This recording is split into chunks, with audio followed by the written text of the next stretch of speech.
Welcome back. And back with us today is Dr. Regan Tilley, functional family physician. We are going to talk about some sensitive topics, so I just want you to be aware as you continue watching. Welcome back, Dr. Tilley. Hey, it's so good to be here again, Jessica. So glad that you're here. Thanks. So we've talked a lot about trauma, big T trauma, so those are things like car accidents or abuse, and then little t traumas, which can be, give me a little example. So some of those can be kind of that ongoing, underlying, uncomfortable living situations, just ongoing nitpicking from a parent, things like that. Okay. And that can be big trauma for some people, but those are just kind of simmering, smaller traumas that are ongoing. Okay. And I know we had talked a little bit about trauma and how it's related to addiction. I'm assuming that a lot of addiction is to numb you out or to escape from whatever that might be. Right. I'd love to hear you speak on that. Sure. So, I mean, if we look at if we would look at what we think of or imagine somebody who's an addict, right? That usually gets a really negative connotation. There's lots of addictions. There's drug addiction, porn addiction, food addiction. Food addiction is one of those that's really difficult because we all eat. And so a lot of people closet eat. They'll hide that addiction. There is also addiction to power. There's addiction to control, things like that. Those are the different types of addictions that people may have related to trying to change how they feel. So much of the time, addiction starts as just an attempt to numb out some pain. We try a little bit of alcohol, or we try some pot when we're younger, or some people will use other, things like marijuana, meth, cocaine, heroin, all of that just to numb out because they want to turn off or feel different. All of those are impacting our neurotransmitters. Things like dopamine and serotonin are highly affected, and then we lose the ability to create the calming and the feel-good neurotransmitters naturally. Our bodies are made to produce those through just experiencing life. Those people who are high on life, right? Their neurotransmitter systems are excellent. They are 100% on it, right? So what I've experienced a lot of is in the jail medicine that I used to do, we had a lot of people that would come in on opiates, and we would do detox. We would have to try to help them come off of that substance. And what we did is we symptom managed. A lot of it was the discomfort. They didn't want to feel pain, and so what they got was this rebound of massive pain, nausea, gut problems, and then their anxiety went through the roof. And so with that, their vital signs became affected as well. And so we had high blood pressure, tachycardia, there were so many different things that they went through physically. So what I want you to do is understand, we're moving into that physical sensation, right?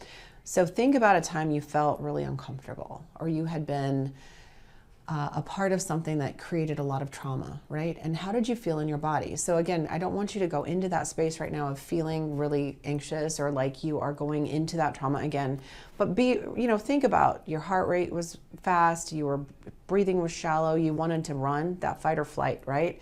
You wanted to just kind of, I'm a fighter. I'll deck somebody, right? But a lot of people will shut down, or that's called fawning. Other people will run. They'll just go hide. For me, my first reaction is to lash out a little bit. So I don't choose to sit in those areas anymore because I know how to control my emotions, and I've learned how to accept and absorb and not be, but I let it go through me. With addiction, though, people are trying to find a way to numb that feeling, the pounding heart, the pain, because emotional pain can be physical pain. Right. And so they are looking for a way to fix that. I was listening to Carolyn Meese, who does a lot of work in medical intuition, spiritual healing, and things like that. And it's just a wonderful lesson that day about we're trying to plug a hole, right? Yeah. So people who have food addictions, when you're uncomfortable, what do? And then you don't even have to be a food addict to be somebody who wants comfort. Right. We think about the things when we were a kid, we went to grandma's house and we got a cookie, it made us feel good.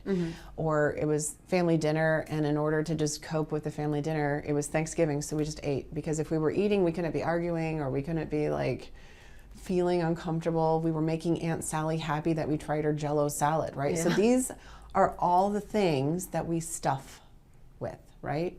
So that's what can lead to a food addiction, which can lead to obesity for some people.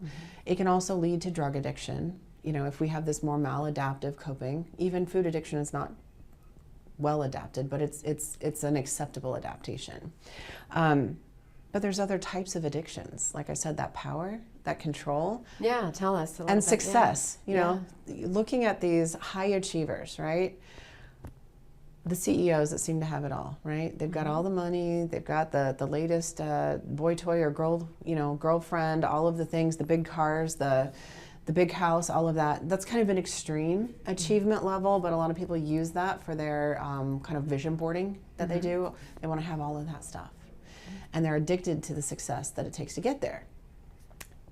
Biochemically, the same neurotransmitters that alcohol, heroin, cocaine can impact in our body, or the rapid scrolling on your phone, right?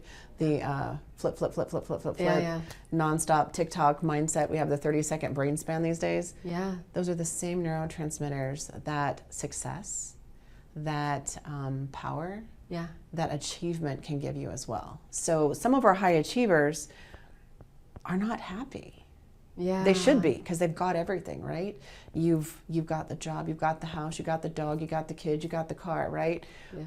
But inside you still feel like you're missing something. So the next hit is the next success. Okay. It's the next level of achievement. And again, I'm not here to assign right and wrong. Right. Because I'm I can here- imagine a lot of people are like, so what's wrong with that? what's wrong with Right, that? yeah. I feel great. I've got Exactly. all the things. Yes. I'm pretty happy. The issue comes when they're not happy. Right. Is that it? Or Yes. when they can't settle down and say it's not, I can, what happens when they retire? Right, right. So maybe it's like, I can't get to that next level Right. of, and is it personal sense of achievement, or is it attaboys from outside of them? It's both. Okay. So that's your love language. That's a whole different topic, but okay. it can have to do with your love languages, or how you receive praise, how you receive the understanding of what success is. Yeah. So often, what I find when we're working on kind of that trauma care is that we aren't able to accept success or a win or something good on face value, because we don't have that external validation. Because when we were a traumatized child, we needed mom or dad to be happy, right? Okay. We needed to receive that in order to know we did right. That was our answer. So it does come from outward success, and so that's why a lot of people get kind of addicted to how many followers do you have? How big is your email list and all of that, and you feel personally attached to those numbers. It's a healthy attachment when you notice it. It's like, oh, that's cool. But when it's like, oh, somebody unfriended me. Oh, so if you're saying people that are in that space, then they're so sensitive to that Yes. those little things that we can see might be an issue. Yes, yeah.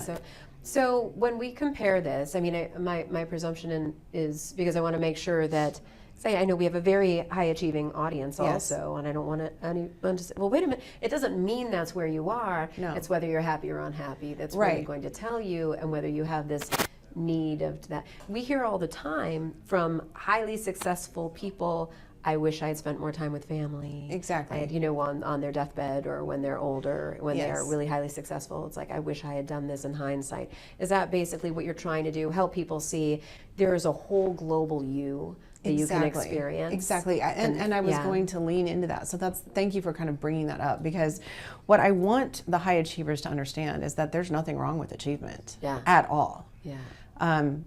There's nothing wrong with success. There's nothing wrong with also understanding when it's not giving you what you need. So when you find yourself constantly getting and growing, and you've made it, you've got everybody telling you, hey, look at this level you've achieved, and inside you're like, I don't feel any better, I don't feel good. That's what I want to work on with you. Because if we can help you find peace, if we can help you find that balance of what is the thing that you're trying to fill this empty hole with, then all of those things, the accolades, the success, and all of that will actually give you fulfillment. And you may not need as much. There comes a point when too much of a good thing can be too much. Yeah. So what I have learned, and what I have successfully been able to work with people through, is finding what it is they're missing and helping to enhance that. Some of the things that people have told me after working with me on in this space, on this program, is that my kids like me again. My wife doesn't want to stab me in the eye with a fork when I open my mouth. Yes. we like to go for walks together because we actually enjoy spending time together. Or I've learned that nature and I get along really well. Nature's my new church. I go out there and I can just soak it in. I don't feel like I'm wasting half an hour when I go for a walk because I should be doing 15 other things. Yeah. I can get those 15 other things done more elegantly when I'm really doing well on the inside. And so this is where I try to meet people at. This is a wonderful headspace to be in because that's where healing occurs. And they present as, everything's fine, but something's off. Is that basically how they present? Or? Oftentimes what I see is, it's usually just one little thing. It's like, everything's great. I have a great marriage. I have a great job. Everything's fine. I don't understand what's wrong. I just don't understand why. Am I not happy? Yeah. Why am I not happy? Or why can't I feel good? Like they're exhausted. So unhappiness and depression can present in the body in different ways. So it can be insomnia. Yeah. It can be tummy aches or belly aches. It can be rashes. It can be hair loss. It can be any number of physical symptoms, right? So I say I see and take care of everything. All of it. But all of it really comes back to this core issue of whole health, body, mind, and spirit unity. Where are we at when we are truly functioning at our highest level? Oh, that's wonderful. Yeah. Well, thank you for being with us again. Will you please let everyone know how they can find you? Sure. So my brick and mortar practice is Whole Health MHK, and the website is simple. It's wholehealthmhk.com. I do run an online program, and it is called the Quantum Metabolic Reset. The website for that is very simple as well, quantummetabolicreset.com. You can find me and work with me in person or virtually. Thank you so much. I will see you back again next week. I can't wait. Thank you for joining us, and please stay tuned after these messages for our next guest.